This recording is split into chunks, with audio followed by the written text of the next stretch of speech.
आउज़ुबिल्लाहिमिनश्शैतानिर्रजीम बिस्मिल्लाहिर्रहमानिर्रहीम।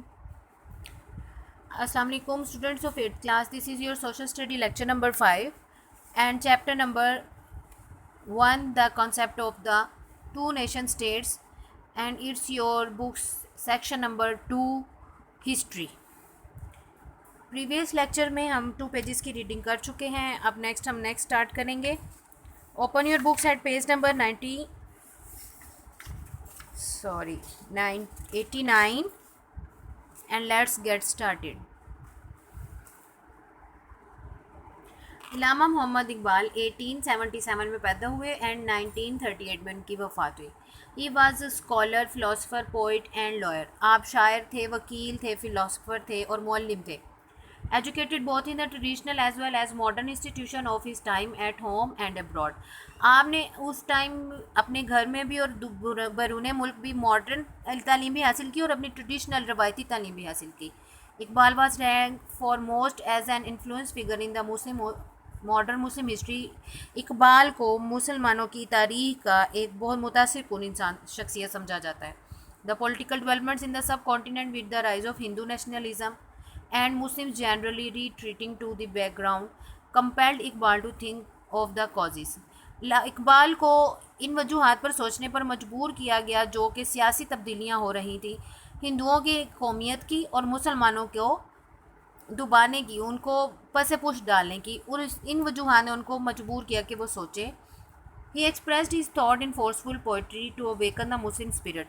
उन्होंने अपनी सोच को, अपने ख्यालात को अपनी बहुत स्ट्रॉन्ग, बहुत पावरफुल, मजबूत पोइट्री के ज़रिए मुसलमानों को जगाने और उनमें एक जज्बा पैदा करने के लिए इस्तेमाल किया।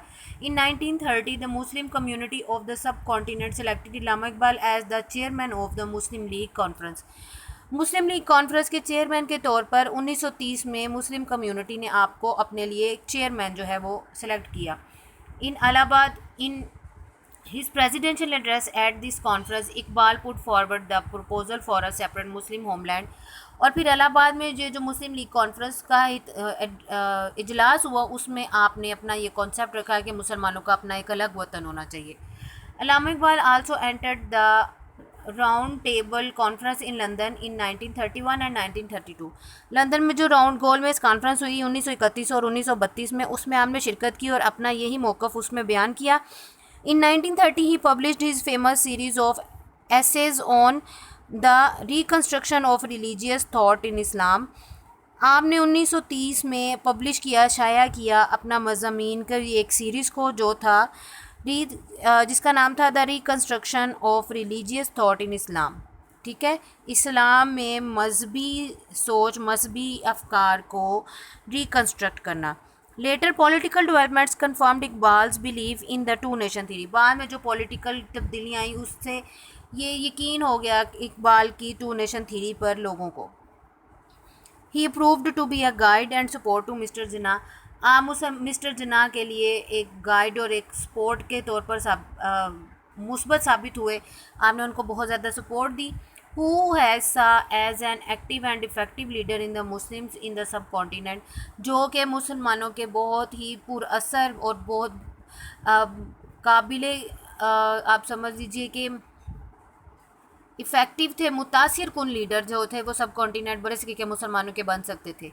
इकबाल डाइड इन अप्रैल 1938।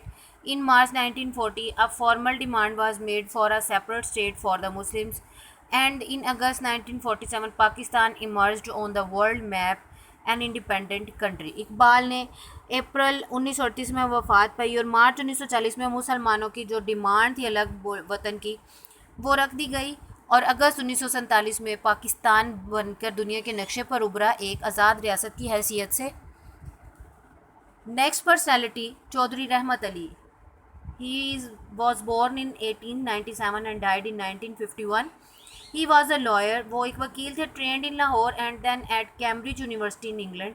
आपने ट्रेनिंग की लाहौर में और फिर इंग्लैंड की कैम्ब्रिज यूनिवर्सिटी में। During his stay in England in 1930s he met the Muslim leaders from the subcontinent at the round table conference. जब आप इंग्लैंड में थे 1930 में, तो आपने गोलमेज कॉन्फ्रेंस में जो मुसलमानों के लीडर्स शामिल हुए उनसे मुलाकात की, जिनमें कायद इलामा इकबाल भी थे।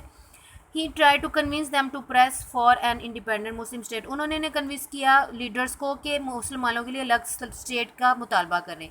दो he did not meet with success, चूँकि वो कामयाब नहीं हुए, he continue to write and circulate his views, लेकिन वो लिखते रहे, अपने व्यूज़, अपने ख्यालात जो थे उनके बारे में बात करते रहे। इन 1933 इन अ पैम्फलेट एंटाइटल्ड नाउ और never, Chaudhary Rahmat Ali propose the name Pakistan.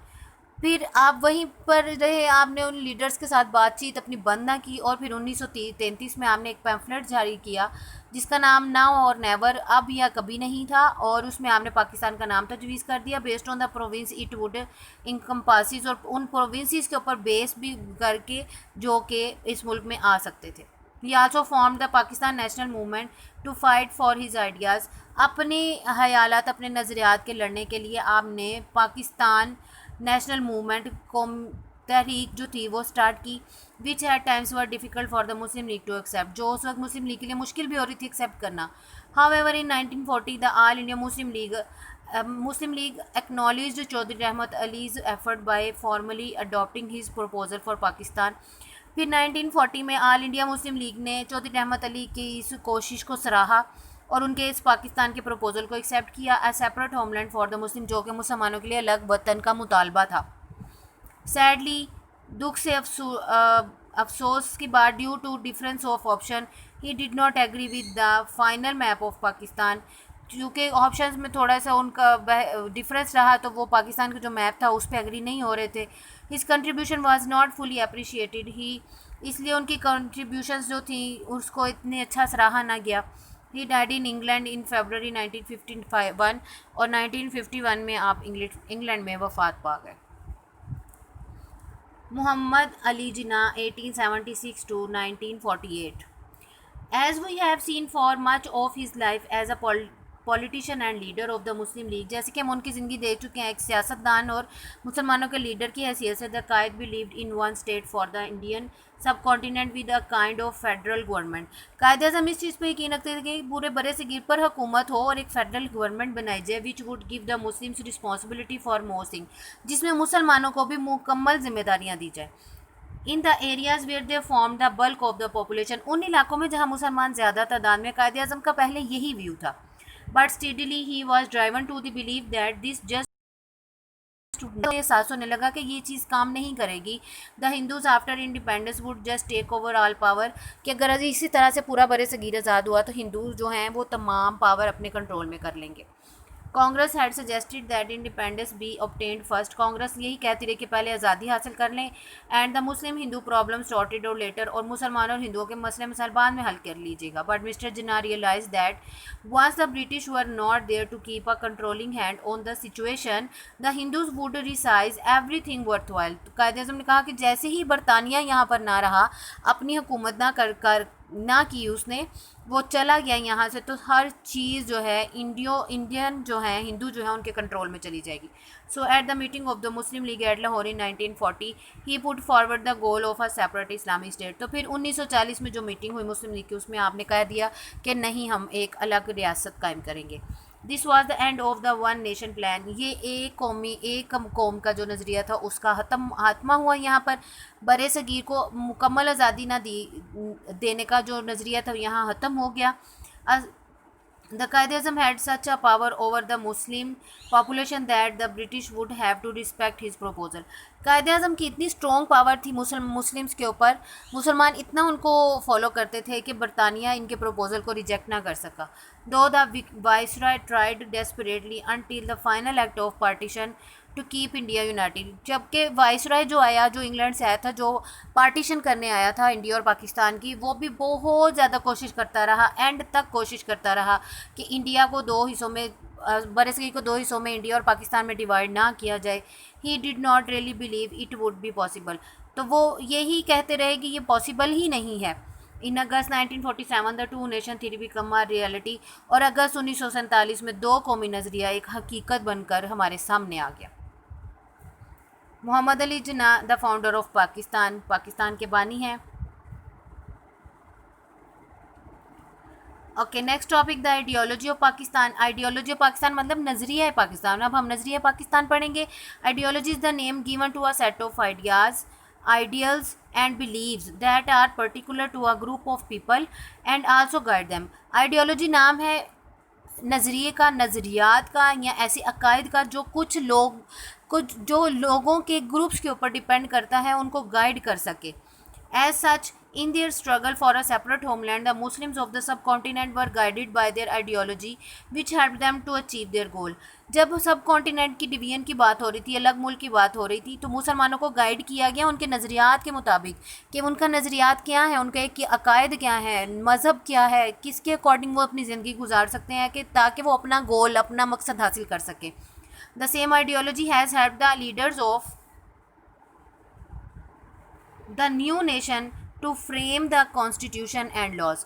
इन्हीं आइडियाज़ ने जो हमारे लीडर्स थे हमारी कौम के, उनको हमारे लिए एक कॉन्स्टिट्यूशन से सूलो कवानीन बनाने के लिए मदद दी.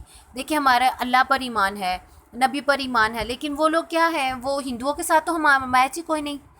And run the country accordingly, और उनको इस चीज़ का गाइड किया इसी आइडियोलॉजी ने, इसी नज़रियात ने कि मुल्क को कैसे चलाना है. The realization that Muslims should know and assert their identity began slowly towards the end of the Mughal Empire. Mughal empire का जब खात्मा हुआ तो तब ये रियलाइजेशन ख़त्म हो चुकी थी मुसलमानों के अंदर कि उन्होंने किस तरह से अपने आप को सिक्योर करना है, किस तरह अपनी पहचान को रखना है. Their defeat in the war of independence, जंग अज़ीम में उनकी शिकस्त के बाद इन 1857 1857 में was a blow but it brought the Muslims together. वो एक जो जंग अज़ीम की में जो शिकस्त हुई थी बुरी तरह से हुई थी, लेकिन फिर भी but it brought the Muslims together, फिर भी मुसलमानों को इकट्ठे किए रखा. Personalities began to emerge who influence the Muslims community. उन शख्सियात ने जिन्होंने इनको मुतासिर किया मुस्लिम कम्युनिटी में as scholars, thinkers and leaders, जिनमें स्कॉलर्स थे, थिंकर्स थे और लीडर्स थे, हम सब शामिल थे. विद इन अ सेंचुरी, एक सदी में, this common ideology that the Muslims were United bye there religious and cultural identity.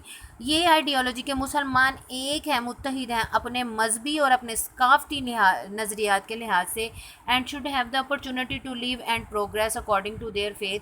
और उनको ये अपॉर्चुनिटी होनी चाहिए, उनको ये हकूक़ होने चाहिए कि वो अपने मज़हब, अपने तहज़ीब व सकाफ़त के मुताबिक ज़िंदगियाँ गुजार सकें. gave a sense of direction and a mission to the Muslims to achieve their goal. इसने मुसलमानों में दोबारा से एक सेंस पैदा की कि मुसलमानों को अपना मकसद हासिल करना है, अपना अलग वतन हासिल करना है. We have read about some of these leaders and thinkers in the chapter. हम इस चैप्टर में इन चंद एक लीडर्स और थिंकर्स के बारे में पढ़ चुके हैं. And also in book 2, here we will briefly talk about how this ideology has shaped Pakistan as it is today. कहते हैं कि बुक 2 में भी हम कुछ पर्सनैलिटीज़ के बारे में पढ़ा हमने, और इसमें भी अब हमने 3 में भी पढ़ा और हमें पता चला कि किस तरह आज पाकिस्तान बनकर हमारे पास मौजूद है. The framework of the All India Muslim league was in accordance with these ideas and beliefs. कि मुस्लिम लीग का जो काम था, उनका जो वर्किंग थी, वो इन आइडियाज़ और इन हक जो थे अकायद पर कितना मुनसर करती रही. This was a common and strong platform for the Muslims of the सब कॉन्टिनेंट. मुस्लिम लीग जो जमात थी वो मुसलमान जो बड़े सगीर के थे उनके लिए एक बहुत मजबूत प्लेटफॉर्म था जिसके ज़रिए उन्होंने आज़ादी हासिल की. देखिए, पहले ये पूरा एक सब कॉन्टिनेंट था बरे सगीर, और अंग्रेज़ ये पूरा बरे सगीर जो था इसको आज़ाद करना चाहते थे. और यहाँ पर चूँकि ज़्यादा इलाके में हिंदू रहते थे तो उनका यही था कि हिंदुओं के पास ज़्यादा राइट्स चले जाएंगे. फिर बाद में जब इन इलाकों में मुसलमान ज़्यादा थे तो इन इलाकों को अलग करके ये पाकिस्तान बना दिया गया और ये बाकी सारा इलाका जो है इंडिया में चला गया. Diary, prepare 10 short question answers from the reading and do homework of short question answers neatly. Learn the reading also. चूँकि आप अब बड़े हो चुके हैं, आप अपने short questions खुद रेडी कर सकते हैं. That's why आपको मैं questions नहीं बना कर देती. आप जब स्कूल भी आ रहे थे तो आप अपने MCQs और question answers खुद रेडी करते थे. आपने सिर्फ 10 short question answers रेडी करने हैं, उनका होमवर्क करना है. प्रीवियस भी मैंने आपको आई थिंक 10 ही दिए थे, तो ये आपके 20 शॉर्ट क्वेश्चंस हो गए. इनका आपने होमवर्क करना है और आपने अपनी इस रीडिंग को अच्छी तरह से लर्न करना है. डेट्स आपको पता हो और इम्पॉर्टेंट पॉइंट्स आपको मालूम होने चाहिए. अच्छी तरह से अपनी रीडिंग लर्न करें. नेक्स्ट लेक्चर में इंशाल्लाह ताला हम इसका पेज नंबर 93 पढ़ेंगे और क्वेश्चन आंसर्स सॉल्व करेंगे. Okay students, take care, best of luck, अल्लाह हाफिज़.